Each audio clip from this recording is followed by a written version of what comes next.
കാണൂ പരസ്യരഹിതമായ ഏറ്റവും പുതിയ എപ്പിസോഡുകൾ. പക്ഷേ അവിനാശ് എന്ന ദുഷ്ടൻ ഉള്ളിടത്തോളം കാലം എനിക്ക് ഒരിക്കലും സമാധാനത്തോടെ ജീവിക്കാനോ ഭർത്താവിനൊത്ത് സന്തോഷിക്കാനോ കഴിയില്ല അച്ഛാ.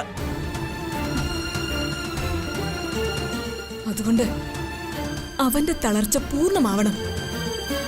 എന്നാൽ മാത്രമേ ഞാൻ ഈ വിവാഹത്തിന് സമ്മതിക്കൂ. അച്ഛൻ ഈ കാര്യം ഏട്ടനോടൊന്ന് പറഞ്ഞേക്കും. മോളെ എടി,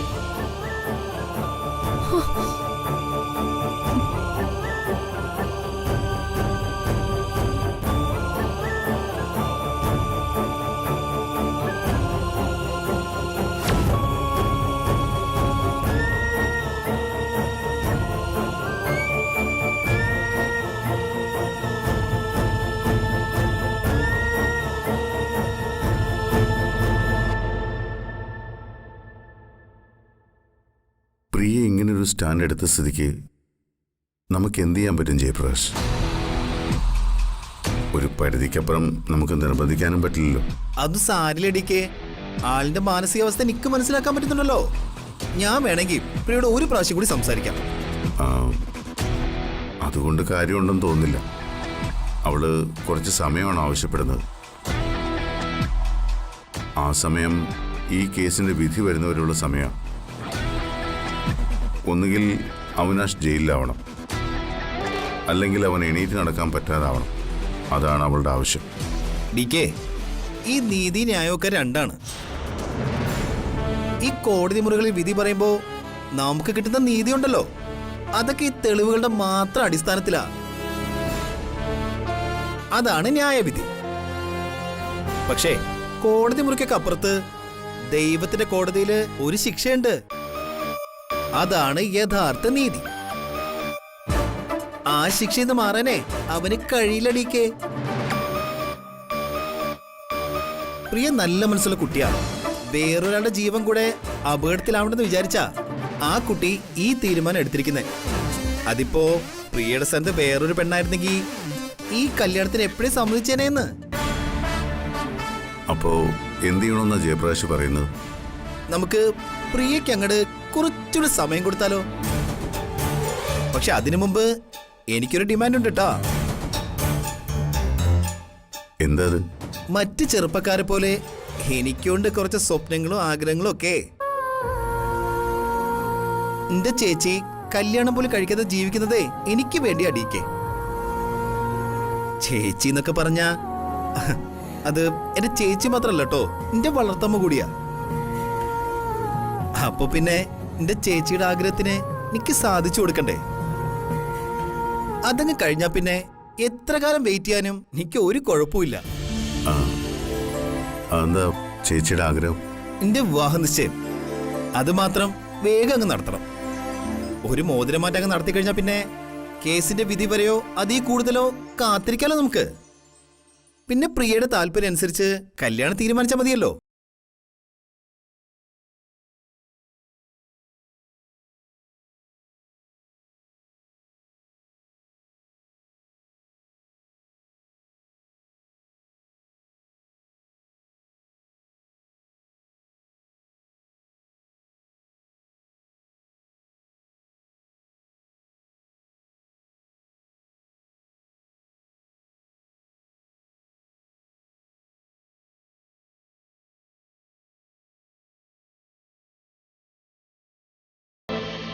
മൈ ലിറ്റിൽ കണ്ണ, എന്തൊരു സ്റ്റോറിയാ ഇത്. സൂപ്പർ. അല്ല, ആരെ പറ്റി ഇതിന്റെ സബ്ടൈറ്റർ? അല്ല, ഇത് ഡയറക്ടർ ആരാ? നീയാണോ അതോ നിന്റെ ഹസ്ബൻഡോ? എന്റെ ഹസ്ബൻഡാ. കൊള്ളാം. അല്ല, പയ്യന്റെ പേരെന്താണെന്നാ പറഞ്ഞേ? അഡ്വക്കേറ്റ് ജയപ്രകാശ്. ജയപ്രകാശ് അമ്മ രാജീവിന്റെ കേസ് വാദിക്കുന്നേ. ഓ, അത് കലക്കി. അപ്പൊ നിന്റെ അനിയത്തിക്ക് ഒരു തരത്തിലും തലയൊലിയെടുക്കാൻ പറ്റത്തില്ല അല്ലേ? അമ്മയുടെ മോനല്ലേ എല്ലാം പ്ലാൻ ചെയ്തത്. അല്ലെങ്കിലും ചില കാര്യങ്ങളിൽ അമ്മയുടെ മോൻ പ്ലാൻ ചെയ്യുന്നതിനെ മാറ്റിമറിക്കാൻ ആർക്കും പറ്റില്ലല്ലോ. അമ്മ, എന്നോട് പോലും ജയപ്രകാശനാ പയ്യനെന്ന് പറഞ്ഞില്ലമ്മേ. സുധീഷാണ് പയ്യനെന്നാ ഞാൻ വിചാരിച്ചോണ്ടിരുന്നേ. സുധീഷോ? ആ, ഈസ് ദാറ്റ്? ജയപ്രകാശിന്റെ കസിനാ അമ്മേ സുധീഷ്. ഓ, അത് ശരി. ചെക്കനാണെന്നും പറഞ്ഞ് ആദ്യം സുധീഷിനെയും പിന്നെ അവന്റെ അമ്മയും അവിടെ കൊണ്ടിരുത്തി. ഓ, പ്രിയ ചായയും കൊണ്ട് വന്നു. ആ. ഞങ്ങളൊക്കെ സുധീഷാണ് ചെക്കനെന്ന് പറഞ്ഞ് വിശ്വസിച്ചിരിക്കല്ലേ. ആ സമയത്താണ് ഏട്ടന്റെ കൂടെ ജയപ്രകാശും ചേച്ചിയും വന്നത്. ഉം. അപ്പോഴല്ലേ അറിയുന്നത് വന്നതാണ് ചെക്കനെന്ന്. സുധീഷ് വെറും ഡമ്മിയാന്ന്. ഓ, ആട്ടെ, അവളെന്ത് പറഞ്ഞു നിന്റെ അനിയത്തി? ജയപ്രകാശിനെ അവക്ക് ഇഷ്ടപ്പെട്ടോ? അമ്മേ, ജയപ്രകാശിനെ കല്യാണം കഴിക്കാന്നൊക്കെ അവള് സമ്മതിച്ചു. ഉം. പക്ഷെ ഉടനെ ഒന്നും അത് നടക്കും തോന്നുന്നില്ല. നടക്കില്ലേ? ഉം. എന്താ കാരണം? എന്താ നടക്കാത്തത്? അമ്മേ, പ്രിയ പറയുന്നത് ഒന്നുകിൽ അവിനാശ് ജയിലിലാകണം, അതല്ലെങ്കിൽ അവൻ തളർന്ന് എവിടെങ്കിലും കിടക്കണമെന്നാ. ആ? ഇതില് രണ്ടിലൊന്ന് നടന്നാലേ അവള് ജയപ്രകാശിനെ കല്യാണം കഴിക്കാൻ സമ്മതിക്കൂന്ന്. ഈ പെണ്ണിന് എന്തിന്റെ കേടാ മോളെ? ഹ, നല്ലൊരു ആലോചന വന്നപ്പോ കല്യാണം കഴിച്ച് സുഖമായി ജീവിക്കേണ്ടതിന് പകരം വല്ലവനോടുള്ള പ്രതികാരം ചെയ്യാൻ നടക്കുന്നു. അമ്മേ, നമുക്ക് അവളെ ഒന്നുകൂടെ ഒന്ന് വിളിച്ചുപദേശിച്ചാലോ? അയ്യോ വേണ്ടേ, ഞാനില്ലേ. എനിക്ക് ഉപദേശമൊക്കെ മടുത്തു മോളെ, പ്രത്യേകിച്ച് നിന്റെ അനിയത്തിയുടെ അടുത്ത്. നിന്നെ പോലെയൊന്നും അല്ല അവള്. നിനക്ക് കുറച്ച് പക്വതയും വിവേകവും നല്ല ബുദ്ധിയൊക്കെ ഉണ്ട്. എന്തു കാര്യം രണ്ടാമൊന്നും നീ ആലോചിച്ചേ ചെയ്യൂ. അല്ലെങ്കിൽ തന്നെ തെറ്റായ ഒരു കാര്യം നീ ചെയ്യത്തുമില്ല. പക്ഷെ നിന്റെ അനിയത്തി അങ്ങനെയല്ല. പ്രായത്തിന്റെ എടുത്തിയാട്ടവും പക്വത ഇല്ലായ്മയും ഒക്കെ ഉണ്ട് അവക്ക്. അല്ലെങ്കിൽ പിന്നെ അവിനാശനെ പോലെയുള്ള ഒരുത്തിന്റെ കയ്യിൽ ചെന്ന് പെടുവോ അവള്? എന്തായാലും വന്നത് വന്നു. ഈ പ്രശ്നം പരിഹരിച്ചാലല്ലേ മുന്നോട്ട് പോകാൻ പറ്റത്തുള്ളൂ. അമ്മേ, പെൺകുട്ടികളുടെ മനസ്സേ മെഴുകുപോലെയാ. ഏത് രൂപത്തിലേക്കും അത് മാറ്റിയെടുക്കാം. നോ നോ നോ നോ പേട്ടി, അത് നിന്റെ തെറ്റിദ്ധാരണയാ. മെഴുകുപോലെ മനസ്സുള്ള പെൺകുട്ടികളുണ്ടാവാം. പക്ഷേ മനസ്സിന് ഏറ്റവും കൂടുതൽ കരുത്ത് നൽകുന്നത് പുരുഷന്മാരൊന്നുമല്ല, സ്ത്രീകൾക്കാ. നിനക്കറിയോ, ജീവിതത്തിൽ ഏറ്റവും കൂടുതൽ വേദന അനുഭവിക്കുന്നത് ആരാ? ആരാ? സ്ത്രീകളാ. കറക്റ്റ്. ഡെലിവറി റൂമിൽ കയറുമ്പോ എല്ലാവരും പ്രാർത്ഥിക്കും, സുഖപ്രസവമായിരിക്കണേ എന്റെ ഈശ്വര എന്ന്. എന്താ ഈ സുഖപ്രസവം? മരണവെപ്രാളം പോലെ നിലവിളിച്ച ഓരോ പെണ്ണും ഓരോ കുഞ്ഞിനെ പ്രസവിക്കുന്നത്. അതേസമയം ഡെലിവറി റൂമിലേക്ക് ഒരു പുരുഷനെ ഒന്ന് കയറ്റി നിർത്തി നോക്ക്. ഭാര്യയുടെ ആദ്യത്തെ നിലവിളിക്ക് അവൻ തലകറങ്ങി താഴെ വീണ് ബോധം കെട്ടുപോകും. അതുപോലെ തന്നെ ജീവിതത്തിന്റെ എല്ലാ പ്രതിസന്ധികളിലും പുരുഷൻ തളർന്നു പോകുമ്പോഴും സ്ത്രീയാണ് ശക്തി നൽകി അവനെ പിടിച്ചു നിർത്തുന്നത്. ഇത് നിന്റെ അനിയത്തിക്ക് പറഞ്ഞൊന്ന് മനസ്സിലാക്കി കൊടുക്കും. അവക്ക് ധൈര്യം കൊടുക്കണം.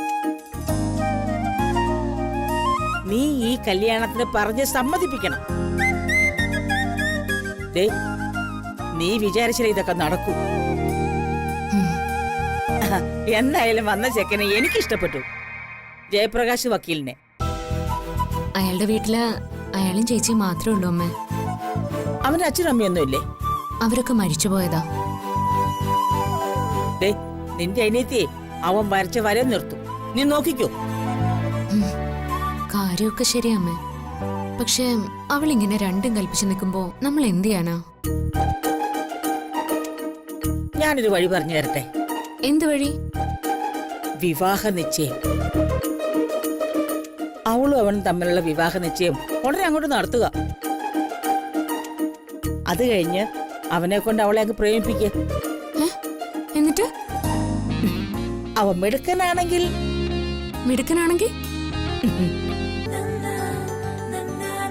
ഇത് വല്ലതും നടക്കുന്ന കാര്യമാണോ അമ്മേ? നീ നിന്റെ ഹസ്ബൻഡിനോടെ ഈ കാര്യം പറഞ്ഞു നോക്ക്. അവനാണെങ്കിലേ ഇതങ്ങ് മേനയ്ക്ക് ചെയ്തോളൂ.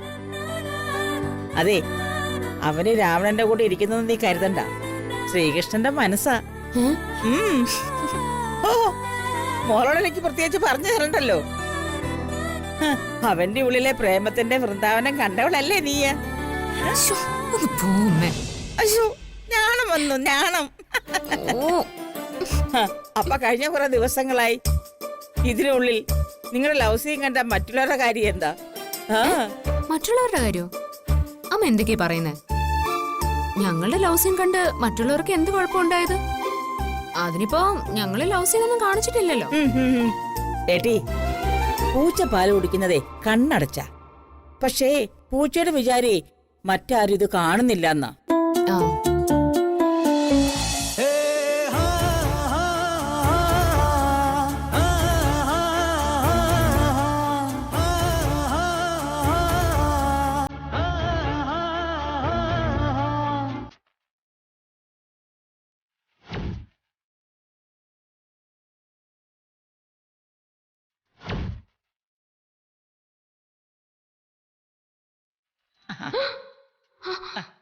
കഴിഞ്ഞ അയ്യോ,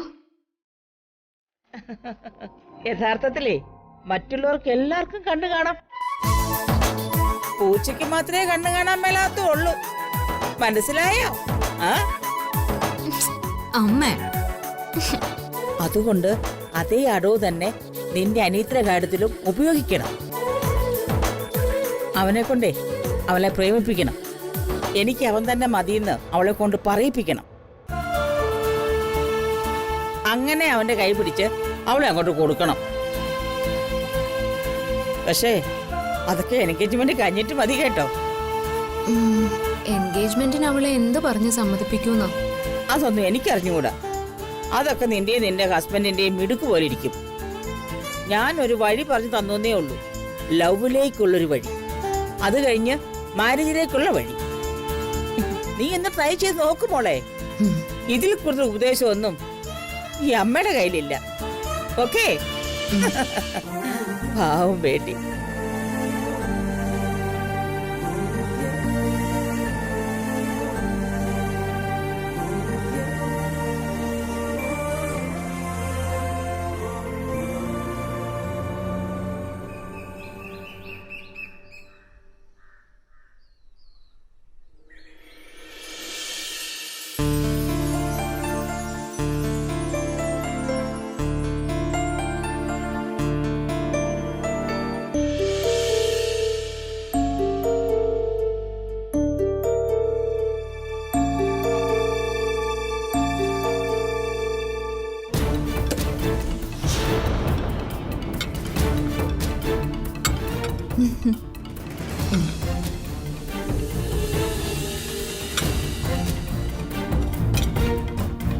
വാട്ട് ഹാപ്പൻ ബേട്ടി?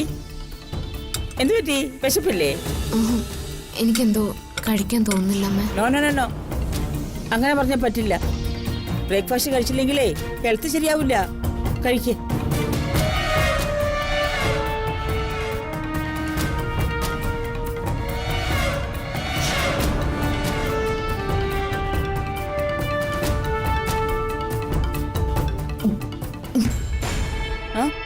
മോളെ എന്ത് പറ്റി?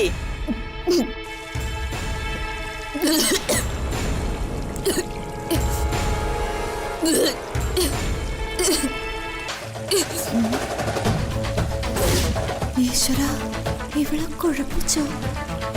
ഇവൾക്കാണോ ഇനി ആ ലോട്ടറി അടിച്ചത്?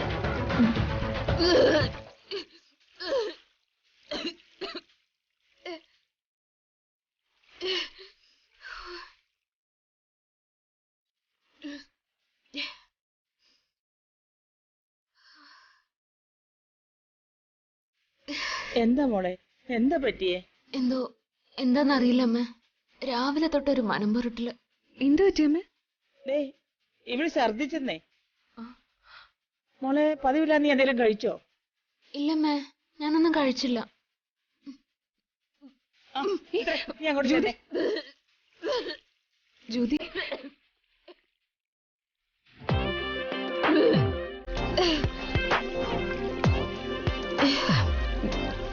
ഓക്കെയാണോ?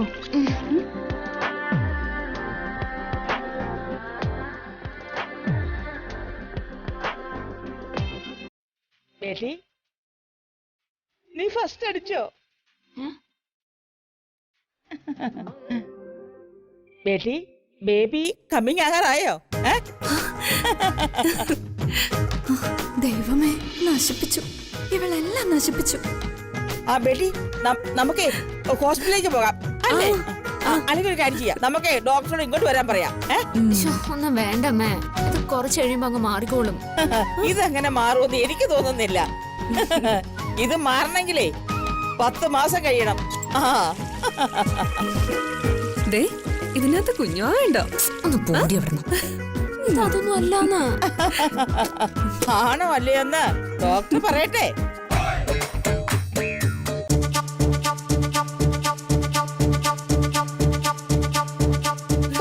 മരിറ്റിൽ കണ്ണാ, നീ എന്റെ പ്രേയർ കേട്ടു. കേട്ടി? അമ്മയുടെ സർപ്രൈസ് ഗിഫ്റ്റ് നിനക്ക് തന്നെയാ. ഇതല്ല.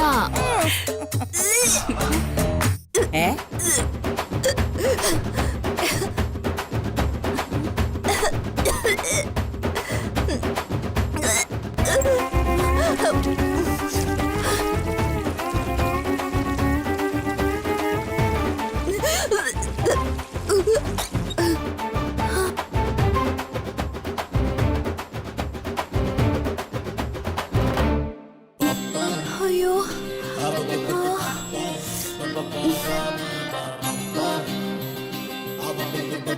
താരേ, എന്തു പറ്റി? എനിക്കും ഏതാണ്ട് പോലെ ഛർദിക്കാൻ വരുന്നു, തലയും ചുറ്റുന്നു. അയ്യോ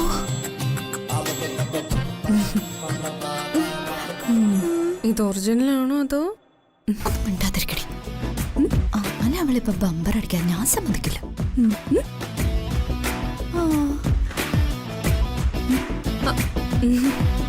വാട്ട് ഹാപ്പൻ ബേട്ടി? നിനക്കും ലോട്ടറി അടിച്ചോ? ആണെന്നാ തോന്നുന്നത്. എന്റെ കണ്ണാ, അമരാവതിയില് 2 ലോട്ടറി ആണല്ലോ അടിക്കാൻ പോകുന്നത്. രണ്ടുപേരും വന്നേ. വന്നേ ചിത്രേ, ഡോക്ടറോട് വരാൻ പറ. ഞാനിപ്പോ വിളിക്കാം. ജ്യോതി, എന്നിട്ട് വാ. അമ്മ ഞാൻ പറയുന്നൊന്ന് കേക്കമ്മ. ഒന്നും പറയണ്ട, വാ. എന്നിട്ട് പതുക്കെ പതുക്കെ വാ, പതുക്കെ മോള് വാ, പതുക്കെ അങ്ങോട്ട് നടക്ക്. വാ, പതുക്കെ പതുക്കെ വാ, വാ, വാ, വാ.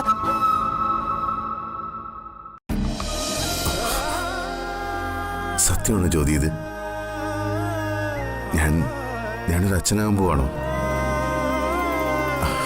ഇത് സത്യമാണെങ്കിൽ ഈ വീടിന് ഇതൊരു പുനർജന്മമാണ്. അല്ല, നിന്റെ അഭിപ്രായം എന്താ?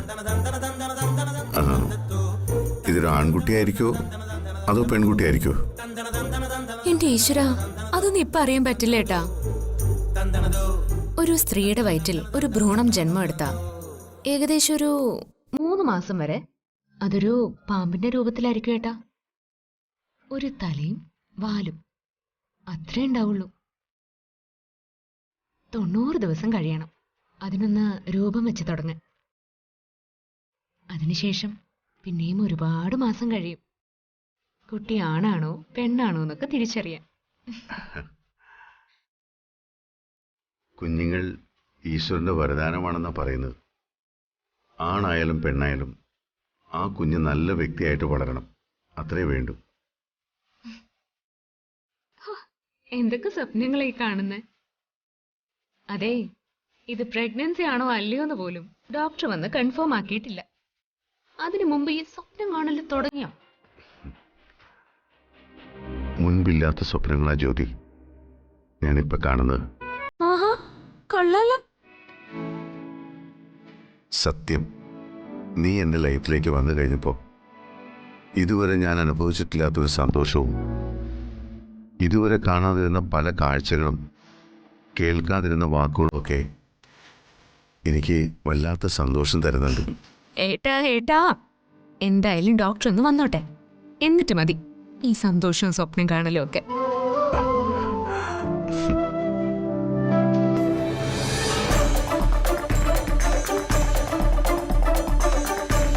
മായിച്ചി, എന്താടി? ഫസ്റ്റും പോയി സെക്കൻഡും പോയി. എന്താ പറഞ്ഞ? 2 പേരും ഛർദിച്ചു. ആര് ഛർദിച്ചു എന്നാ നീ പറയുന്നേ? നീയാണോ ഛർദിച്ചേ? ഞാനല്ല. ദേ, നമ്മൾ സംശയിച്ചത് തന്നെ സംഭവിച്ചു. അമ്മ കൊടുക്കാന്ന് പറഞ്ഞ ലോട്ടറി ജ്യോതി തന്നെ കൊണ്ടുപോകും. ജ്യോതി മാത്രമല്ല, താരേച്ചിയും ഛർദിച്ചു. നീ എന്തൊക്കെയാ പെണ്ണെ ഈ പറയുന്നേ? ജ്യോതി ശരിക്കും പ്രഗ്നന്റ് ആണെന്ന് എനിക്ക് തോന്നുന്നു. അതുപോലെ ഛർദിച്ചത്. ഡോക്ടർ ഇപ്പൊ വരും. പക്ഷേ താരേച്ചിയുടെ കാര്യത്തിൽ എനിക്ക് സംശയമുണ്ട്. എന്ത് സംശയം? താരേച്ചിയുടെ ഛർദില്ലേ എനിക്ക് സംശയമുണ്ടെന്ന്. അതെന്താ നിനക്ക് അങ്ങനെ തോന്നാൻ കാരണം? അല്ലെങ്കിൽ പിന്നെ അപ്പ തന്നെ ഛർദിക്കണോ? രാവിലെ എങ്ങനെ ഛർദിച്ച പോരായിരുന്നോ? അല്ലെങ്കിൽ കുറച്ചു കഴിഞ്ഞ് ഛർദിച്ചൂടായിരുന്നോ? എടി, അതിപ്പോ ഛർദില് വരുമ്പോഴല്ലേ ഛർദിക്കാൻ പറ്റൂ. പിന്നെ അവര് ഒമിറ്റ് ചെയ്തതുകൊണ്ട് അത് പ്രഗ്നൻസി ആണെന്നൊന്നും വിചാരിക്കണ്ട. അല്ലാതെയും ഒമിറ്റ് ചെയ്യാലോ. അല്ല, ഇതൊന്നും അല്ല. ഇത് പ്രഗ്നൻസി തന്നെയാ. നമ്മുടെ കാര്യത്തിലൊരു തീരുമാനം ആയില്ലല്ലോ മായേച്ചി. നീ വിഷമിക്കണ്ട. നമ്മുടെ കാര്യത്തില് ഈശ്വരൻ വിചാരിച്ചില്ല. താമസിക്കാതെ വിചാരിക്കുമെന്ന് പ്രതീക്ഷിക്കാം. പിന്നെ ഈ പറഞ്ഞതുപോലെ ഫസ്റ്റും സെക്കൻഡും ഒന്നും അല്ലല്ലോ കാര്യം. മായേച്ചി തന്നെയാണോ ഈ പറയുന്നത്? മായേച്ചി തന്നെയല്ലേ നേരത്തെ പറഞ്ഞത് ജ്യോതിക്ക് മുന്നേ നമ്മുടെ കുഞ്ഞുങ്ങളോട് ജനിക്കുമെന്ന്? എടി, നമ്മൾ അന്നേരത്തെ ഒരു ആവേശത്തിന് പറഞ്ഞു എന്നുള്ളത് നേരാ. പക്ഷെ ഈശ്വരൻ തരുന്നത് പോലെയല്ലേ പറ്റൂ. ഓരോന്നിനും ഓരോ കാലവും നേരവും ഉണ്ട്, ഓരോ നിയോഗങ്ങളുണ്ട്. അതങ്ങനെയല്ലേ നടക്കൂ. അപ്പോ മായേച്ചിക്ക് ഒട്ടും വിഷമമില്ലേ? വിഷമയില്ലാന്നൊന്നും പറയാൻ പറ്റില്ല. പക്ഷെ അതൊക്കെ ഉള്ളിൽ ഒതുക്കി വെച്ച് ഇപ്പൊ ഉണ്ടായ ഈ സന്തോഷത്തിൽ നമുക്ക് പങ്കുചേരാം. ആദ്യം ഡോക്ടർ വരട്ടെ, എന്നിട്ടല്ലേ ഇത് തീരുമാനിക്കാൻ പറ്റൂ. ഈശ്വരാ, ആ ഡോക്ടർ വരുമ്പോ ഇത് പരിശോധനയിൽ തെളിയാതിരുന്നാ മതിയായിരുന്നു. മണ്ടത്തരം പറയാതെ പെണ്ണെ. ഒരു പ്രഗ്നൻസി ടെസ്റ്റിന്റെ കിറ്റ് വാങ്ങി നോക്കിയാ നമുക്ക് തന്നെ അറിയാൻ സാധിക്കും. വെറുതെ ഡോക്ടറെ വിളിക്കേണ്ട ഒരു കാര്യമില്ലായിരുന്നു. എന്തായാലും ഇപ്പൊ വിളിച്ചു പോയില്ലേ, ഇനിയിപ്പോ അവര് വരട്ടെ. എന്നിട്ട് ഇപ്പൊ ജ്യോതി എവിടെ? DK മുറിയിലേക്ക് കൊണ്ടുപോയി. DK വന്നോ? വന്നു. ഹോളില് ജ്യോതിയെ കൊണ്ട് ഇരുത്തിയപ്പോഴാ DK വന്നത്. DKയുടെ മുഖത്തെ സന്തോഷം ഒന്ന് കാണായിരുന്നു. എന്റെ ഈശ്വര, ഇതുപോലൊരു സന്തോഷം നീ എനിക്ക് തന്നില്ലല്ലോ. എന്നിട്ട് താര എവിടെ? താരേച്ച മുറിയിലുണ്ട്. താരയുടെ കാര്യത്തില് എനിക്കത്ര വിശ്വാസം പോരാ. അതെന്താ? നീ നേരത്തെ പറഞ്ഞ പോലെ അതിലെന്തോ ഒരു കള്ളത്തരം ഉണ്ടെന്ന് തോന്നുന്നു. അതിനൊരു കാരണമുണ്ട്. എന്ത് കാരണം?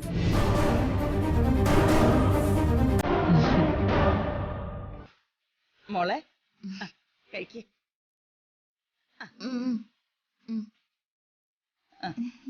താര, ഓ മൈ ലിറ്റിൽ കണ്ണാ, നീ എനിക്ക് ഡബിൾ ലോട്ടറി ആണല്ലോ തന്നിരിക്കുന്നത്. അമ്മേ, ഇത്രയ്ക്ക് അങ്ങ് ആഹ്ലാദിക്കാനൊന്നും ഇല്ലെന്നാ എനിക്ക് തോന്നുന്നത്. ഇത് അതിന്റെ ഒന്നും അല്ലമ്മേ. ഇന്നലെ വൈകുന്നേരം തൊട്ടേ എനിക്കൊരു ബുദ്ധിമുട്ടുണ്ടായിരുന്നു. ആഹാരം പിടിക്കാത്തതിന്റെയാ. എനിക്ക് അങ്ങനെയൊന്നും അല്ല. എനിക്ക് അത് തന്നെയാ തോന്നുന്നേ. ഡോക്ടർ വരാറേമ്മേ. ആഹാ, my son, you are lucky. Not only you, Gokul also lucky. ഡോക്ടറെ വിളിച്ചിട്ടുണ്ട്, ഇപ്പൊ വരും. അമ്മേ, ആദ്യം ഡോക്ടർ ഒന്ന് പരിശോധിക്കട്ടെ, എന്നിട്ടൊരു തീരുമാനത്തിലെത്തിയാ പോരെ? എന്റെ പൊന്നു മോനെ, ഞങ്ങൾ ഇതൊക്കെ എത്ര കണ്ടിട്ടുള്ളതാ. ചിത്രേ, വേഗം ഗോകുലേട്ടനെ വിളിച്ചൊന്ന് വരാൻ പറ. ആദ്യം ഡോക്ടർ വരട്ടെ, പിന്നെ ഗോകുലേട്ടനെ വിളിച്ചാ പോരെ?